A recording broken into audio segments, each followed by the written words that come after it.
Well, Don, it began for me in 1963 when I was assigned to the Supreme Headquarters Allied Powers in Europe. I arrived in the summer of '63 and I was assigned to the Operations Division. I was further assigned to what we call SHOC, the War Room, the Supreme Headquarters Operations Center. And at that time I was given a cosmic top secret clearance, which was and still is the highest level of security access that NATO has. When I was assigned to the War Room, I learned that a study had been initiated in 1961, and everybody was talking about it. They were gossiping about it.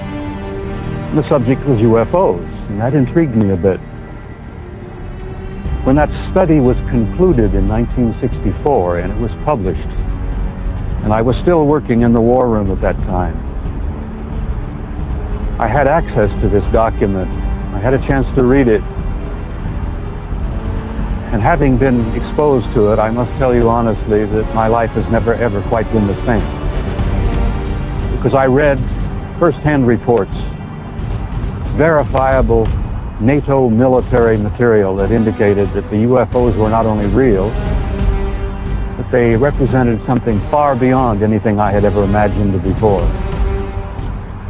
When the study was concluded in '64, they concluded that there were 4 different groups apparently coming and visiting us. Out of those 4 different groups, one group looked exactly like we do, so much so that they could sit beside you in a restaurant or in an airplane or in a theater, and you'd never know.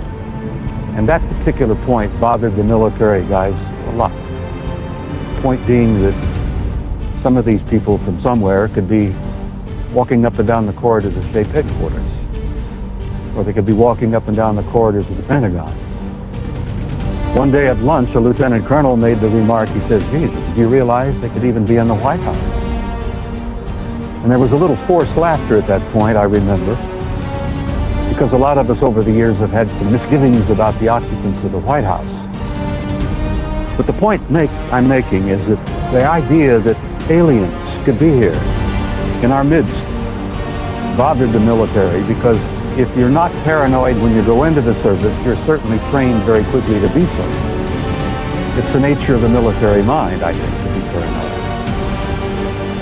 But that was only part of the story. The shaped conclusions in '64 were that there were 4 groups that we knew of. They were apparently interplanetary. Some very likely were interstellar. They even concluded that some of them could be intergalactic.